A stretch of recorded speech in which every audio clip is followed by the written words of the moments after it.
برادران اسلام، بزرگان ملت، عزیز دوستوں اور نوجوانوں اور پردہ نشین محترم خواتین اور بہنوں، آج آپ کے سامنے سب سے پہلے اللہ عز و جل کا حکم اور فرمان جو ہر امت کو، ہر انسان کو لازم ہے، واجب ہے، فرض ہے کہ اللہ کا تقوی اختیار کریں۔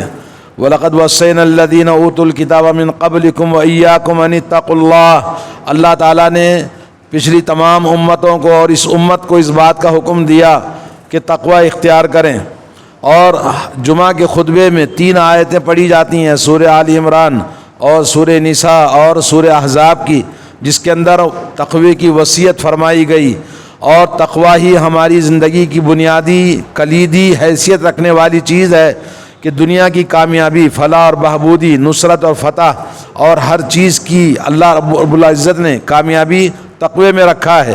اسی طرح سے آخرت کی زندگی کی کامیابی، اللہ کی رضامندی اور خوشنودی، جہنم سے نجات، جنت کا حصول تقوی میں رکھا ہے۔ ان اکرمکم عند اللہ اتقاکم، اللہ کے نزدیک تمہیں سب سے زیادہ عزت دار، مقام و مرتبے والا تقوی والا ہوتا ہے۔ اللہ تعالی ہم سب کو تقوی اختیار کرنے کی توفیق عطا فرمائے۔ تقوی یہ ہے کہ انسان اپنے اور جہنم کے بیچ میں بچنے کی جو چیز ہے اس کو اختیار کرے، اور اللہ کی حلال کردہ چیزوں کو اپنائے، حرام کردہ چیزوں سے پوری طرح بچے، اور واجب کردہ چیزوں، فرض کردہ چیزوں کو پوری طرح ادا کرے، اور حرام کردہ چیزوں کو پوری طرح چھوڑ دے۔ اللہ تعالی ہم سب کو توفیق عطا فرمائے۔ آج آپ کے سامنے میں 3-4 باتیں رکھوں گا۔ سب سے پہلے یہ رجب کا مہینہ، رجب کے مہینے کے بارے میں فضیلت بتاؤں گا کہ رجب کا مہینہ قرآن مجید کے اندر اللہ نے 4 حرمت والے مہینے، جس میں سے رجب کا مہینہ قرآن کے اندر ذکر ہے۔ اسی طرح سے صحیح بخاری کی حدیث کے اندر 4 مہینے کی حرمت والے اللہ کے نبی نے بیان فرمایا۔ رجب مضر، قبیلہ مضر کے لوگ رمضان اور تمام 12 مہینوں میں رجب کا مہینہ حرمت والا نبی نے بیان کیا، تو مضر کے ساتھ اس لیے بیان کیا کہ قبیلہ مضر کے لوگ مہینے کو ادھر ادھر نہیں کرتے تھے، بلکہ وہ مہینوں کی حساب سے رجب کا مہینہ جہاں آتا وہیں اس کا احترام کرتے ہوئے باقی رکھا تھا، اس لیے اس کا خصوصیت کے ساتھ رجب کا ذکر فرمایا۔ تو رجب کا مہینہ جو اللہ کے نبی نے فرمایا کہ شعبان اور جمادی الاخری کے بیچ میں، رجب کا مہینہ، شعبان کا مہینہ، یہ رمضان کریم کا مقدمہ ہے کہ 2 مہینہ پہلے سے انسان رجب کے مہینے کو حرمت والا مہینہ بنایا، اور شعبان کا مہینہ رمضان کا مقدمہ ہے۔ تو رمضان کے آنے سے پہلے انسان اپنے آپ کو اللہ کا ولی بنانا ہے، اور اللہ کا ولی بننے کے لیے رمضان کے اندر مکمل تیاری اس مہینے سے شروع کرنا ہے۔ تو رمضان مبارک اللہ عز و جل ہم سب کو نصیب فرمائے۔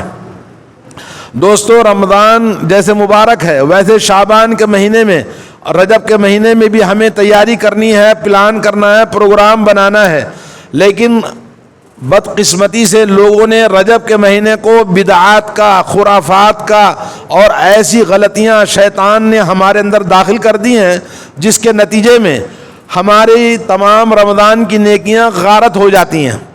اللہ کا ولی بننے کے بجائے ابھی سے شیطان کا ولی بن جاتا ہے مسلمان۔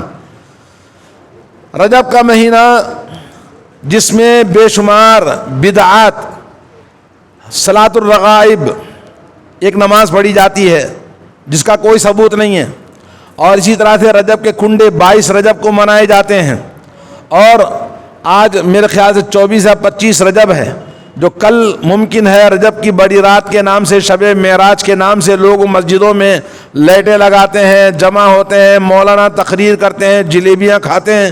تو ایسا سب کچھ ہوتا ہے، یہ سب کا سب باطل ہے، غلط ہے۔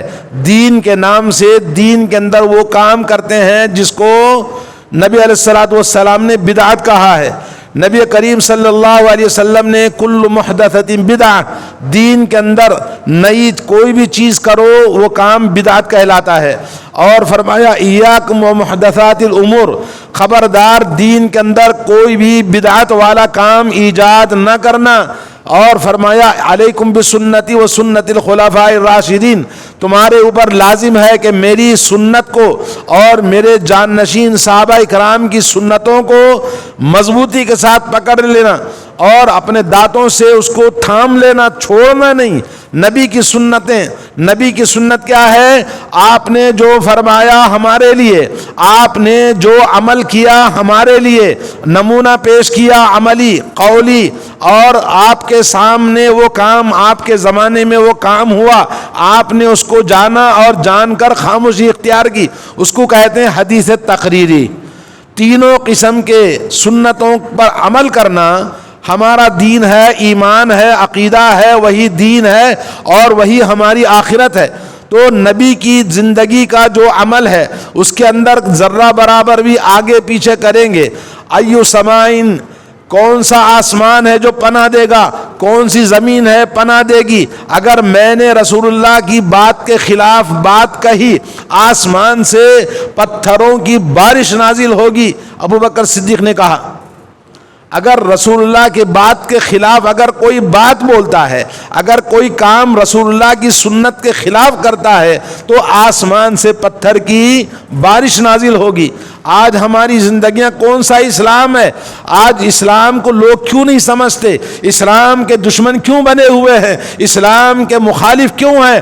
اور مسلمان اسلام کے خلاف کیوں بنتا جا رہا ہے؟ اس لیے کہ وہ اسلام نہیں جو رسول اللہ نے ہم کو دیا۔ وہ اسلام ہمارے پاس آ جائے تو غیر مسلم بھی اسلام سے محبت کرنے والے بن جائیں۔ تو آج ضرورت ہے کہ جو لوگ قرآن و سنت پر عمل کرنے کا دعویٰ کرتے ہیں، اپنے ایمان کو، اپنے دین کو، اپنے عقیدے کو، اپنی زندگی کو، اپنے دلوں کو، اپنے آس پاس کے تمام ماحول کو خالص اسلام والا بنائیں، تاکہ لوگوں کی سمجھ میں آئے کہ اسلام یہ ہے۔ اگر وہ بھی گناہ کرتے ہیں، آپ بھی گناہ کرتے ہیں، وہ بھی جھوٹ بولتا ہے، آپ بھی جھوٹ بولتے ہیں، وہ بھی ظلم کرتا ہے، آپ بھی ظلم کرتے ہیں، مارکیٹ میں وہ بھی غلطیاں کرتا ہے، آپ بھی غلطیاں کرتے ہیں، تو آپ میں ان میں کیا فرق رہا؟ آپ کا اسلام قریب نام کا اہل حدیث رکھا ہے، مگر عمل کے اعتبار سے دونوں کردار میں برابر ہیں، اس لیے اس کا کوئی اثر نہیں ہو رہا ہے۔ تو کہنا یہ چاہتا ہوں، اللہ کے نبی صلی اللہ علیہ وسلم کی حدیث ہے، حضرت عائشہ رضی اللہ تعالیٰ عنہ فرماتے ہیں، کیا فرماتے ہیں کہ جو چیز ہمارے دین میں کوئی آدمی من احدث فی امرنا ھذا ما لیس منہ فہو رد، اگر کسی نے دین میں کوئی ایسی چیز کو ایجاد کیا جو ہمارے دین میں نہیں ہے تو اس کو رد کر دیا جائے گا، مردود ہے۔ ہمارے پاس سب سے بڑی دلیل بدعت کو رد کرنے کے لیے کہ اللہ کے نبی کے زمانے میں نہیں ہے، نبی کی سنت میں نہیں، صحابہ کی سنت میں نہیں، سلف صالحین کی سنت میں نہیں، حتیٰ کہ یہ جو اپنے آپ کو ائمہ کا ماننے والا کہتے ہیں، ائمہ سے بھی یہ چیز ثابت نہیں ہے، نہ محدثین سے، نہ ائمہ کرام سے، نہ صحابہ سے، نہ تابعین سے، کسی سے ثابت نہیں ہے۔ اور ایک حدیث اللہ کے نبی صلی اللہ علیہ وسلم عائشہ فرماتی ہے من عمل عملا لیس علیہ امرنا فہو رد، اگر کسی نے ایسا عمل کیا جس عمل کی دلیل ہمارے دین میں نہ ہو وہ مردود ہے۔ تو دوستو، اللہ تعالیٰ کا دین خالص قیامت تک اللہ نے ہمیں غالب کرنے کے لیے بھیجا ہے، لیظہرہ علی الدین کلہ ولو کرہ الکافرون ولو کرہ المشرکون، دین کو غالب کرنے کے لیے۔ تو غالب کہاں سے ہوگا؟ آپ دین میں خیانت کرتے ہیں، دین میں بددیانتی کرتے ہیں، دین میں جھوٹ بولتے ہیں، دین میں ظلم و ستم کرتے ہیں، مالوں کو ہڑپ کرتے ہیں، تو دین کیسے غالب ہوگا؟ دین کی دعوت کیسے پھیلے گی؟ ہر انسان کو چاہیے کہ اپنے دین کی اصلاح کرے، اپنی زندگیوں کی اصلاح کرے، برائیوں کو زندگی سے چھوڑے۔ جتنا زیادہ دین پر عمل کرنا اہم ہے، اس سے زیادہ زندگی کے اندر برائیوں سے دور رہنا، زندگی کے اندر غلطیوں کو پاک کرنا، یہ سب سے زیادہ اہم ہے۔ توبہ کرنا، علامہ ابن قیم کہتے ہیں جتنے گناہوں پر آپ توبہ کرتے ہیں اس سے زیادہ گناہ آپ کرتے ہیں جو آپ کو پتہ نہیں ہے، کرتے ہوئے آپ کو احساس نہیں ہوتا کہ آپ گناہ کر رہے ہیں۔ اللہ تعالی ہماری اصلاح فرمائے۔ تو رجب کا مہینے کی تاریخ حقیقت یہ ہے کہ یہ مبارک مہینہ ہے، حرمت والا ہے، عزت والا ہے، اس میں نیکیاں کرنا۔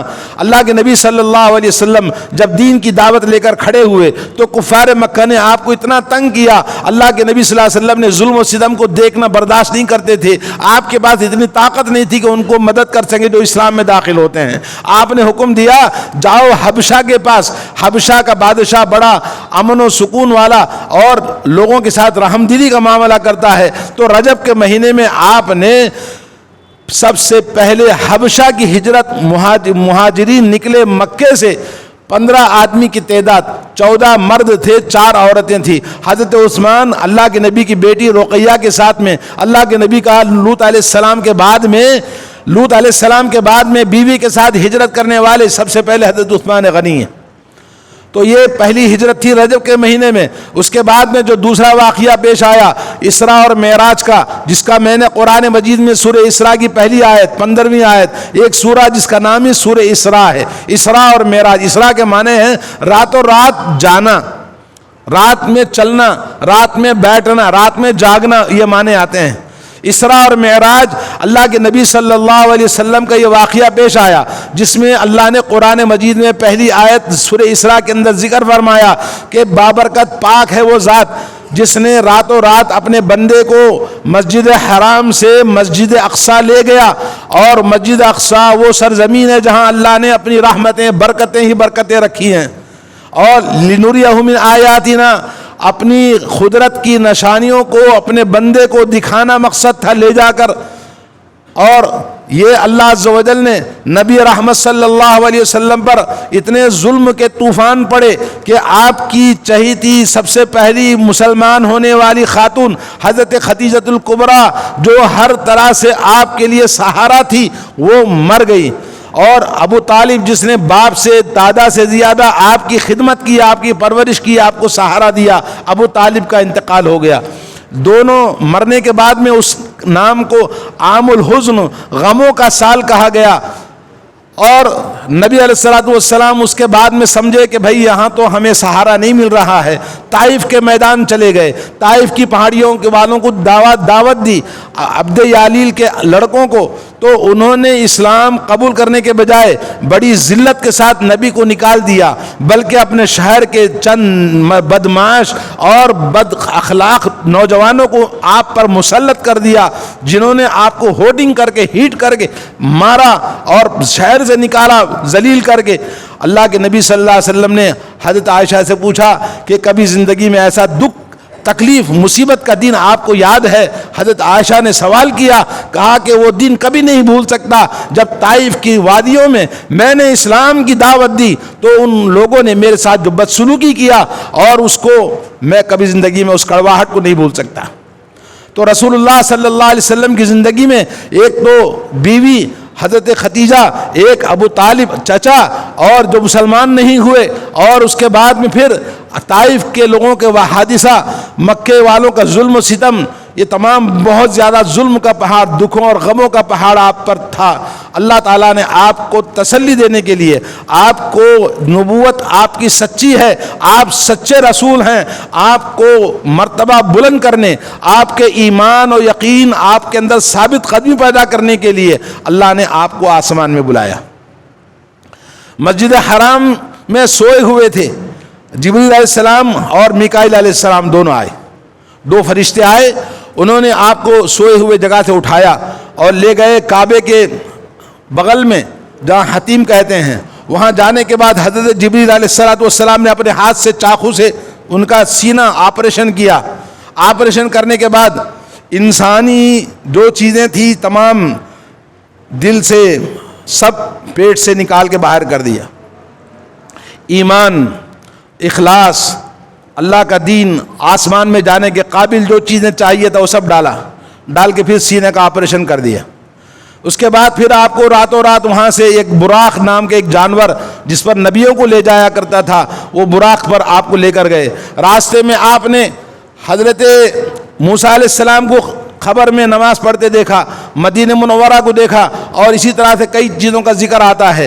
مسجد اقصیٰ پہنچے، مسجد اقصیٰ میں نبی رحمت صلی اللہ علیہ وسلم نے وہاں اپنے براق کو باندھا، اور اس کے بعد وضو بنا کر جب مسجد اقصیٰ میں داخل ہوئے تو دیکھا داخل ہوتے ہوتے ایک بعد دوسرے تمام لوگ مسجد بھر گئی۔ اس کے بعد نبی رحمت سے جبریل علیہ السلام نے کہا نماز پڑھائیے۔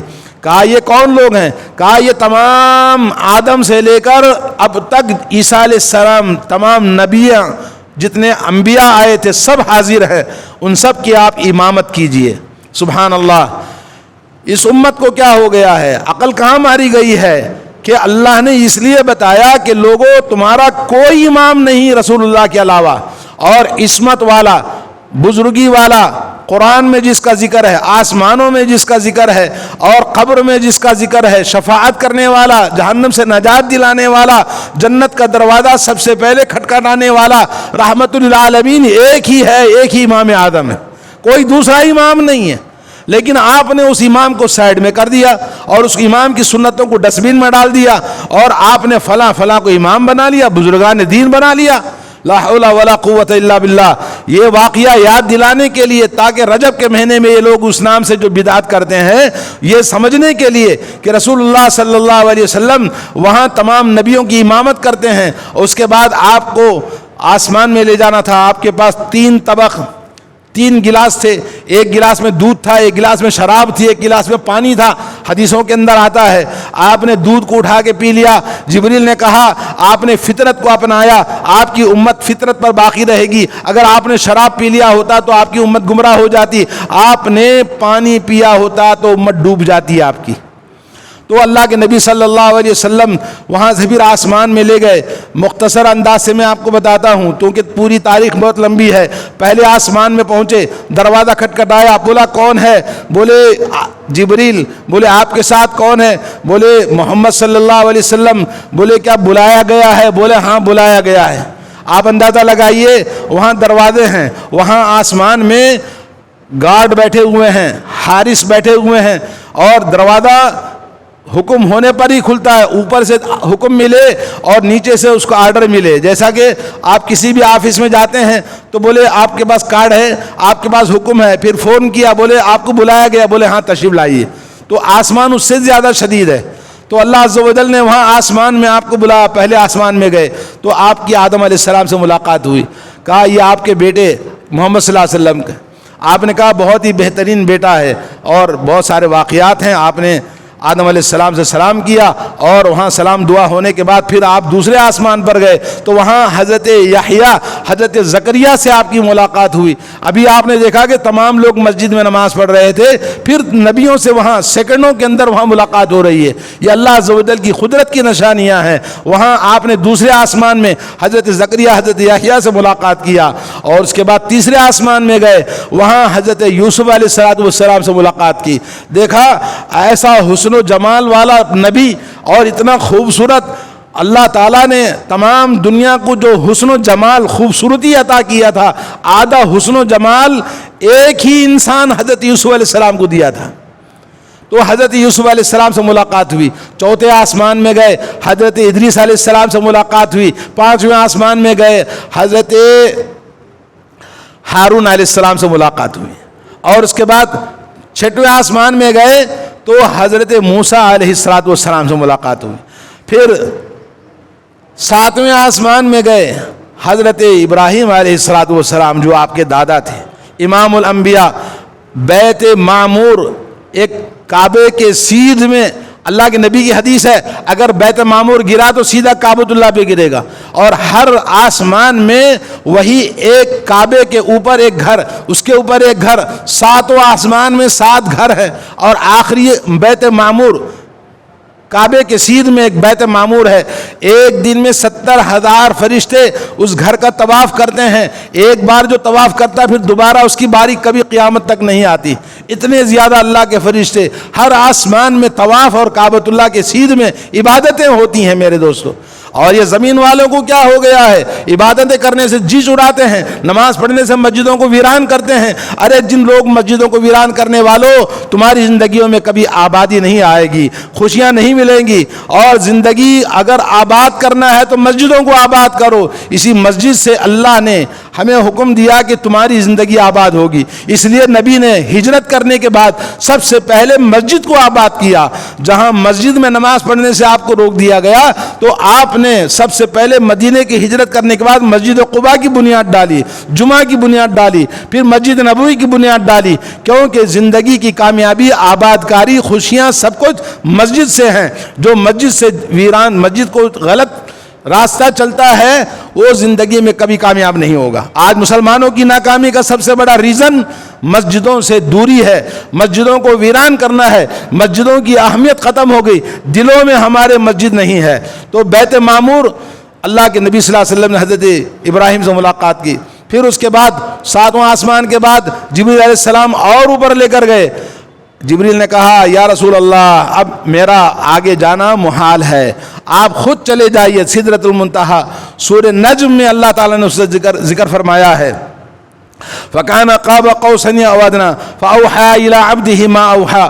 وہ تیر اور کمان کے بیچ میں جتنا فاصلہ ہوتا اتنا فاصلہ اللہ نے آسمان میں اپنے قریب بلایا.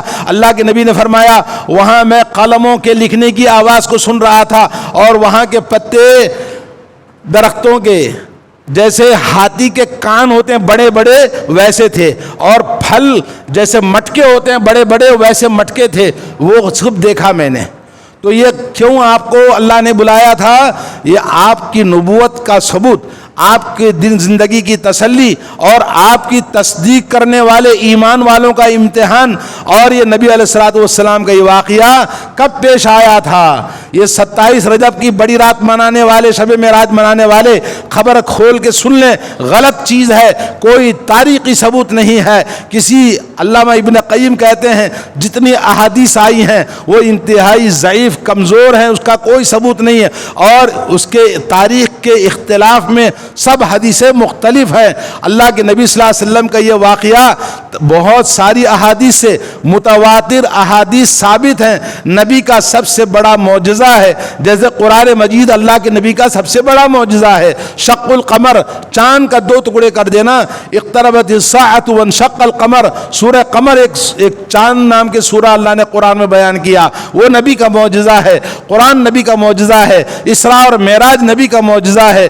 آنچ خوباں ہما دارن تو تنہا داری, حسن یوسف دم عیسیٰ ید بیدا داری, آنچ خوباں ہما دارن تو تنہا داری. اللہ نے بے شمار معجزے تمام نبیوں کو عطا فرمایا تھا. وہ تمام معجزے اس ایک نبی رحمت سرکار دو عالم احمد مجتبیٰ محمد مصطفیٰ تاجدار مدینہ کے اندر جمع فرما دیا تھا صلی اللہ علیہ وسلم. تو میرے دوستو, یہ اسراء اور معراج کا واقعہ, اس کی تاریخ 27 رجب نہیں ہے, اس کی تاریخ کوئی اور مہینہ مقرر نہیں ہے. کچھ لوگوں نے کہا یہ ربیع الاول میں ہوا, کچھ لوگوں نے کہا 12 ربیع الاول پیر کے دن ہوا. علماء کے درمیان اختلاف ہے, احادیث کا ثبوت نہیں ہے, اور نہ ہی اس کی کوئی فضیلت ہے کہ اس رات کو جاگا جائے. اور جس رات کو جاگنا کرنے والے نے جاگا نہیں, کرنے والے نے لوگوں کو جمع کیا نہیں, کرنے والے نے دگانے نہیں پڑے, اور کوئی شب رات نہیں منائی ہے, تو یہ کہاں سے لوگ کرتے ہیں؟ یہ کہتے ہیں بزرگوں سے چلا آ رہا ہے. تو دین ہمارا بزرگوں کا نام نہیں ہے, دین ہمارا رسول اللہ کا نام ہے, دین ہمارا قرآن مجید ہمارا دین ہے. تو جو چیز قرآن میں نہ ہو, جو چیز فرمان رسول میں نہ ہو, جو چیز عمل رسول میں نہ ہو, جو چیز عہد نبوی میں نہ ہو, وہ ہمارا دین نہیں ہو سکتا. من احدث فی امرنا ھذا ما لیس منہ فہو رد. اور جو دین کے اندر کوئی بھی چیز ایجاد کرتا ہے تو وہ چیز رد کر دی جاتی ہے. تو دوستو, آج آپ کو یہ بتانا ہے کہ اسراء اور معراج کے جو واقعات ہیں, یہ واقعات ہمیں اس لیے بتانا ہے کہ رجب کے مہینے میں یہ واقعہ ہوا, یہ کہا جاتا ہے, لیکن اس کا ثبوت مختلف ہی ہے. اس لیے اس بات کا عقیدہ رکھیں کہ یہ رجب کے مہینے میں ہوا تھا, غلط ہے. اور اسی طرح سے اس مہینے کے اندر جو بہت سارے واقعات ہوئے جو اللہ کے نبی صلی اللہ علیہ وسلم کی زندگی میں, اسی طرح سے سن 5 ہجری کو قبیلے مزینہ کے 400 آدمی ایک ساتھ آئے, مدینہ ہجرت کر کے مسلمان ہوئے. اللہ کے نبی صلی اللہ علیہ وسلم فرمایا انتم مہاجرون حیث انتم, ارے تم چلے جاؤ جہاں بھی تم رہو گے تمہیں مہاجر مانا جائے گا, اور تمہارا اسلام قبول ہے. اللہ کے نبی نے ان کو رخصت کر دیا. اور علامہ ابن قیم کہتے ہیں حضرت عمر کو حکم دیا کہ ان کو کھجوروں کے ذریعے ان کی زاد راہ کی مدد کرو. حضرت عمر نے پریشان ہو گئے, بولے 400 آدمی کو کھجور کہاں سے لا کے دوں, میرے پاس اتنا تو کھجور نہیں ہے. پھر اللہ کے نبی نے کچھ نہیں کہا, عمر کھجور دے دو ان کو. تو حضرت عمر نبی کے حکم کی تعمیل کرتے ہوئے آپ کے گھر میں جتنا کھجور تھا پورا اٹھا کر ایک ایک آدمی کو دیتے گئے. 400 آدمیوں کو پورا کھجور بانٹ دیا, اور گھر میں جتنا کھجور تھا پورا کھجور گھر میں موجود تھا. یہ نبی کا معجزہ. تو ایسے بے شمار معجزے ہیں نبی رحمت صلی اللہ علیہ وسلم کی زندگی میں. تو اس مہینے کی 5 ہجری کو یہ واقعہ پیش آیا تھا۔ اسی طرح سے دوستو 9 ہجری کے اندر جنگ تبوک کا واقعہ بھی رجب کے مہینے میں پیش آیا تھا۔ جنگ تبوک کا واقعہ سب سے بڑی عظیم آخری جنگ تھی جس میں رسول اللہ صلی اللہ علیہ وسلم بنفس نفیس شدت گرمی کے زمانے میں، اور جب شدت کی گرمی ہوتی ہے تو مدینے میں کھجور، عرب کے اندر کھجور نکالنے کا وقت ہوتا ہے، فصل کاٹنے کا وقت ہوتا ہے، ایسے وقت میں آپ نے جنگ کیا۔ اس غزوہ تبوک کے اندر رومیوں کے ساتھ جنگ تھی، لیکن رومی ہار گئے، آئے نہیں مقابلے کو، پھر واپس آ گئے۔ اس کا ذکر بھی قرآن مجید کے اندر موجود ہے۔ وعلى الثلاثة الذين خلفوا حتى إذا ضاقت عليهم الأرض بما رحبت وضاقت عليهم أنفسهم وظنوا أن لا ملجأ من الله إلا إليه۔ اس جنگ کے اندر پورے کا پورا مدینہ چلا گیا۔ جو ایمان والے تھے ان میں 3 آدمی پیچھے رہ گئے تھے، تو ان 3 آدمیوں کی آزمائش کا ذکر سورہ توبہ کے اندر اللہ تعالیٰ نے فرمایا ہے۔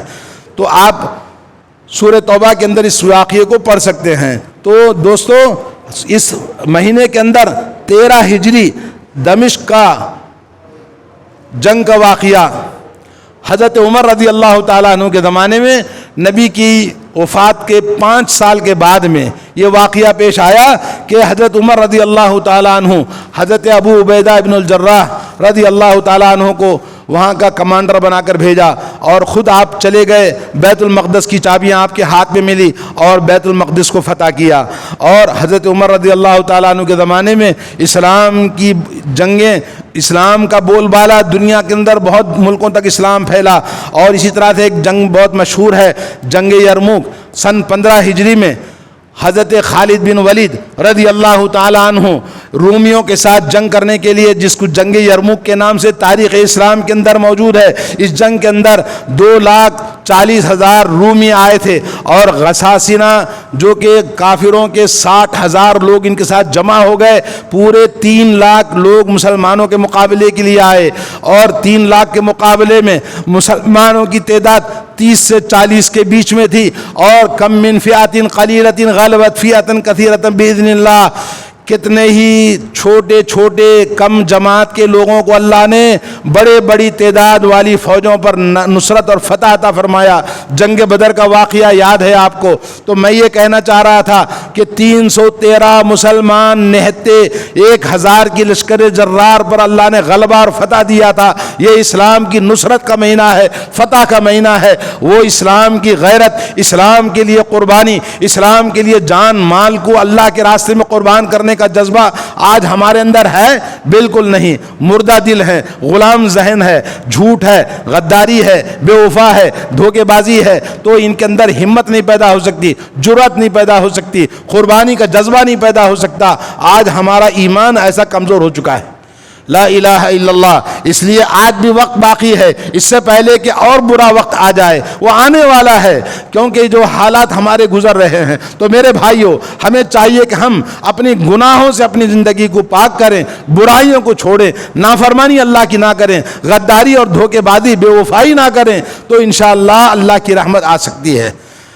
تو جنگ یرموک کے اندر 1 لاکھ رومیوں کو قتل کر دیا گیا، 30,000 70,000 مسلمانوں کو شہید کر دیا گیا، اور حضرت خالد بن ولید نصرت اور فتح پا کے، اور جو رومیوں کا جو سپہ سالار تھا، ماہان اس کا نام تھا، اس کو دعوت توحید دیا، وہ مسلمان ہو گیا، اور اسلام کی فتح سب سے عظیم نبی کی زندگی میں، نبی کے بعد میں اسلام مدینے سے عرب کی سرزمین کے باہر دمشق اور ملک شام کے اندر سب سے بڑی فتح اور نصرت ہوئی اسی مبارک مہینے کے اندر۔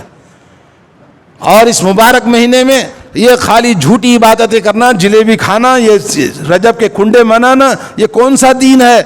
لا الہ الا اللہ۔ گھروں میں فاتحہ، بی بی سگٹ کی فاتحہ اور لکڑہارے کی کہانی، اور یہ سب چور دھندے کھانے پینے کے لوگوں نے بنا رکھا ہے، اور بڑی اس کے ساتھ عقیدت کے ساتھ کرتے ہیں۔ شیطان نے کیسے دین کو کیسے بدل دیا ہے، آپ سوچنے کی ضرورت ہے۔ اور اسی طرح سے آپ کو ایک مشہور جنگ بتاتا ہوں، صلاح الدین ایوبی رحمہ اللہ، جنہوں نے 583 کے اندر صلیبیوں نے مسلمانوں کی ریشہ دوانیاں، مسلمانوں کی غداری، بے وفائی، دھوکے بازی، آپس کے اختلافات کی وجہ سے بیت المقدس پھر صلیبیوں نے چھین لیا تھا۔ نصرانیوں نے چھین لیا تھا، یہودیوں اور نصرانیوں کے ہاتھ میں چلا گیا، تو صلاح الدین ایوبی نے اس بیت المقدس کو دوبارہ آزاد کرایا۔ دوبارہ آزاد کرایا کب؟ 583 ہجری میں ایک مرتبہ پھر بیت المقدس، پورا ملک شام مسلمانوں کے ملک کو مسلمان بنایا۔ یہ کیوں ہوا؟ آپس کے اختلافات کی وجہ سے، تو میں بولنے کی وجہ سے۔ آپ دوسروں کی برائیاں کرنا چھوڑ دیں، اپنے آپ کی زندگی میں مشغول رہیں، اپنے آپ کی فکر کریں، آپ اپنے حساب کے ذمہ دار ہیں۔ اللہ تعالیٰ نے کسی کو کسی کا ذمہ دار نہیں بنایا ہے، وہاں آیا اکیلا، دنیا سے جانا اکیلا، وہاں حساب سب کا الگ الگ۔ اللہ نے قرآن فرمایا کلکم آتی یوم القیامت فردا، تم ہر ایک آدمی اللہ کے سامنے آئے گا، ہر ایک کا الگ الگ حساب ہوگا۔ کیوں دوسروں کے حساب میں پڑے ہوئے ہو؟ دوسروں کا بوجھ اپنے دلوں میں نہ لاؤ، اس کے خلاف اس کے خلاف دوسروں کے سامنے نہ بولا کرو، ورنہ بہت برا حال ہوگا۔ جیسے بیت المقدس چلا گیا، جیسے مسلمانوں کی زمینیں اس ملک کے اندر سے بہت ساری چلی گئی، کہا جاتا جہاں دیکھو بڑے بڑے جہاں اسلامی حکومت ریاستیں تھی، سب زمینیں آج غیر مسلموں کے ہاتھ میں ہیں۔ کیوں؟ یہ ان کے آپس کی غداری، بے وفائی، دھوکے بازی، دشمنی اور ایک دوسرے کے خلاف چیمی گویاں کرنے کی وجہ سے۔ تو یہ کچھ حادثات تھے جو اس مبارک مہینے کے اندر پیش آئے تھے۔ تو میرے دوستو، نبی رحمت صلی اللہ علیہ وسلم نے ساتوں آسمان کا، ساتوں زمین کا آپ نے سیر کیا، اور جنت اور جہنم کو اللہ کے تعالیٰ نے آپ کو دکھایا۔ وہاں آپ نے جہنم کی سیر کی، کچھ لوگوں کو دیکھا کہ وہ مردار کھا رہے ہیں۔ پوچھا یہ لوگ کون ہیں جہنم میں؟ تو اللہ کے نبی جبریل نے بتایا یہ لوگوں کا گوشت کھایا کرتے تھے۔ اللہ نے قرآن میں فرمایا اَيُحِبُّ أَن يَأْكُلَ أَحَدُكُمْ لَحْمَ أَخِيهِ مَيْتًا فَكَرِهْتُمُوهُ، کیا تم اپنے مرے ہوئے بھائی کا گوشت کاٹ کے کھانا پسند کرتے ہو؟ تم خود ناپسند کرتے ہو تو دوسروں کی غیبت کیوں کرتے ہو؟ اللہ کے نبی نے بتایا کہ وہاں جہنم میں عذاب ہوگا، گوشت کاٹ کاٹ کے کھائیں گے، مردار گوشت۔ اور ایک جگہ اللہ کے نبی نے دیکھا کہ سرخ ایک آدمی، آنکھیں بڑی بڑی، ٹیڑھی میڑھی، سرخ آنکھوں والا اور ٹیڑھے جبڑے والا۔ پوچھا یہ کون ہے؟ کہا یہ حضرت صالح علیہ السلام کی اونٹنی کو قتل کرنے والا قاتل ہے۔ اسی طرح سے آپ نے دیکھا کہ کچھ لوگوں کے ناخن تانبے کے ہیں اور وہ اپنے جبڑوں کو، اپنے سینوں کو کاٹ کاٹ کے خود کھاتے ہیں۔ اور اللہ کے نبی سے پوچھا یہ لوگ کون ہیں؟ تو بولا یہ لوگوں کی عزت و آبرو کو کھانے والے، دنیا میں دوسروں کی برائیاں کرنے والے، اپنے گھروں کی عورتوں کو، اپنے بچوں کو، اپنے آپ کو، زندگی کو، دوسروں کی عزت و آبرو اور دوسروں کے پیچھے ٹوہ میں لگنے والے، یہ لوگوں کا عذاب ہے۔ اور اسی طرح سے آپ نے وہاں پر ایک تمام آسمان اور زمین کے، آسمان اور جہنم جنت کی سیر میں ہر ایک فرشتے نے مسکرا کر ملاقات کی، لیکن ایک فرشتے کو دیکھا کبھی مسکرایا نہیں، ملا بھی تو بالکل سادے انداز سے۔ کہا یہ کیوں مسکراتا نہیں؟ اللہ کے نبی جبریل نے بتایا یہ وہ فرشتہ ہے جہنم کا مالک، اس کا نام ہی مالک ہے، یہ جب سے پیدا ہوا ہے یہ قیامت تک کبھی مسکرائے گا نہیں۔ تو اس کو بھی آپ نے دیکھا۔ اور ایک فرشتے کو دیکھا جس کا نام اسماعیل ہے، کہا یہ فرشتہ جنت کا فرشتہ ہے، جنتوں کا فرشتہ، اس کے ساتھ ہر ایک 70,000 فرشتے ہیں، ہر فرشتے کے ساتھ 1,00,000 فرشتے اس کے ساتھ میں ہیں۔ اس سے بھی اللہ کے نبی نے ملاقات کی۔ اور اسی طرح سے ایک دسترخوان لگا ہوا ہے، آپ نے دیکھا ایک دسترخوان میں بہت ہی کھانے پینے کی عمدہ چیزیں اور بھنا ہوا گوشت ہے، مگر دوسرے دسترخوان پر سڑا بھوسا بدبودار گندا گوشت ہے، لوگ اس کو کھا رہے ہیں۔ بولے یہ کون لوگ ہیں جو اچھی چیز کو چھوڑ کر گندی چیزیں دیکھتے ہیں، کھاتے ہیں؟ تو جبریل نے بتایا یہ وہ لوگ ہیں جو دنیا میں پاکیزہ بیویاں، پاکیزہ چیزیں، حلال جائز چیزوں کو چھوڑ کر حرام چیزیں کھاتے ہیں، حرام چیزوں سے تعلقات رکھتے ہیں۔ زناکاری، بدکاری، بے حیائی اور فحاشی آج ہمارے گھر گھر کے اندر ہر بچے کی جان میں پڑی ہوئی ہے۔ لا حول ولا قوت الا باللہ۔ عورت کو دیکھتے ہیں تو جیسے کتے کتی کے پیچھے پڑتے ہیں ویسا حال ہو گیا ہے۔ تو آج یہ عذاب دیکھو۔ اور ایک جگہ آپ نے دیکھا ان عورتوں کو جو سینے کے بل الٹی لٹکی ہوئی ہیں، چلا رہی ہیں، چیخ رہی ہیں۔ پوچھا یہ کون ہے؟ کہا یہ وہ عورتیں ہیں جو دنیا میں زنا کیا کرتی تھی۔ بے شمار واقعات ہیں مسلمانوں کے گھروں میں، مرد کے ہوتے ہوئے دوسرے مردوں سے ناجائز تعلقات، افیئرس چلاتے ہیں. اور بہت ساری عورتوں کا بھی یہی حال ہے، مردوں کا بھی وہی حال. ابھی حیدرآباد میں عصر کی نماز کے بعد مسجد میں ایک آدمی سوال کرتا، نوجوان، کہ نہیں میری بیوی سے ریلیشن ہو نہیں رہے اور تعلقات میں خرابی ہے، ایک دوسرے کو غصہ آتا ہے، تو کیا دوسری عورتوں کے ساتھ میں کر سکتا ہوں؟ کیونکہ میرے دوست ہیں وہ دوسری عورتوں کے ساتھ میں اپنا خواہش پوری کر لیتے ہیں. عصر کی نماز کے بعد مسجد میں سوال کرتا ہے. تو یہ مسلمان ہے، نماز بھی پڑھتا ہے اور وہ اس طرح کرنا بھی چاہتا ہے. تو آج مسلمانوں کی گھروں کی بیٹیاں کیوں جا رہی ہیں؟ اس لیے کہ ماں بد کردار ہے، بیٹی اس سے زیادہ بد کردار. ماں زنا کرتی ہے تو بیٹی کے ساتھ بھی زنا ہوتا ہے. لا حول ولا قوت الا باللہ. ایسے ماں باپ زنا کرے گا تو بیٹا ضرور زنا کرے گا. تو اس لیے اپنے آنکھیں، اپنا دل، اپنی زندگی، اپنے آپ کو گناہوں سے پاک کرنا. معاشرے کی اصلاح اسی وقت ہو سکتی ہے. اللہ کے نبی صلی اللہ علیہ وسلم نے کچھ لوگوں کو دیکھا، ان کے جبڑے اونٹ کی طرح لٹک رہے ہیں، بڑے بڑے ہیں، ان کے جبڑوں کو کھول کر گوشت ان کے منہ میں گھسڑتا ہے فرشتہ اور وہ پیچھے کے راستے سے نکل جاتا ہے. جبریل سے پوچھا ان کی کیا سزا ہے؟ تو یہ بتایا یہ دوسروں کو تکلیف دیا کرتے تھے، جو یہ اللہ کے حضور عاجزی کرتے ہیں یہ لوگ، کیونکہ یہ وہ لوگ تھے جو یتیموں کا مال کھا جاتے تھے، دوسروں کا مال غصے سے ظلم کے ساتھ کھا جاتے تھے. تو دوسروں کا مال کھانے سے بچو. ایک زمین کا ٹکڑا اگر کوئی لیتا ہے تو 7 گنا زمین کو اپنے سر کے اوپر اٹھا کے قیامت کے دن آئے گا، عذاب دیا جائے گا اس کو. لا حول ولا قوت الا باللہ. اسی طرح سے کچھ لوگوں کو دیکھا کہ بڑے بڑے پیٹ، گھروں کی طرح، بڑے بڑے مٹکوں کی طرح ان کا پیٹ ہے، اٹھنا چاہتے اٹھ نہیں سکتے. پوچھا یہ کون لوگ ہیں؟ بولے یہ سود کھانے والے، بیاج کھانے والے اور انشورنس کھانے والے، مختلف قسم کی چیزوں سے. اور آج کل جو ریئل اسٹیٹ ہے اور یہ جو لون ہے، مختلف بہانوں سے پیسے کھا کر لوگوں کے مفت میں پیسے کھانے کی عادت پڑی ہے، مفت میں پیسے جمع کرنے کی عادت پڑی ہے. لکھ پتی کروڑ پتی بننا ہے، چاہے حلال سے ہو یا حرام سے ہو، کسی بھی طرح سے پیسہ چاہیے. تو آج کل جو عادت پڑی ہے، سنو، ان کے پیٹ بڑے بڑے گھروں کی طرح ہوں گے، اٹھ نہیں پائیں گے. یہ وہ لوگ ہیں جو سود کا مال، حرام کا مال کھا کھا کے اپنی زندگیوں کو بڑے بناتے تھے. اور اسی طرح سے میرے دوستوں اور مختلف اور بھی ہے، مگر وقت چاہیے. اتنی باتیں ہمارے سمجھنے کے لیے ایک ہی بات کافی ہے عقل مند کے اشارے کے لیے. اللہ تعالی ہم دعا ہے کہ اللہ تعالی ہم سب کو توفیق دے، ہدایت دے. اللہ عز و جل ہماری زندگیوں کی اصلاح فرمائے. اللہ عز و جل ہماری زندگیوں سے برائیوں کو نکالنے کی ہمیں توفیق عطا فرمائے. اللہ تعالی ہمیں نیک راستے پر چلائے، صراط مستقیم پر چلائے. نماز میں صراط مستقیم پر چلنے کی 17 مرتبہ دعا کرتا ہے، 17 رکعت فرض نماز میں، مگر زبان سے کہتا ہے، دل میں اس کا کوئی احساس نہیں، کوئی کوشش نہیں، کوئی اصلاح کی فکر نہیں. اللہ تعالیٰ کیسے ہمیں ہدایت دے گا؟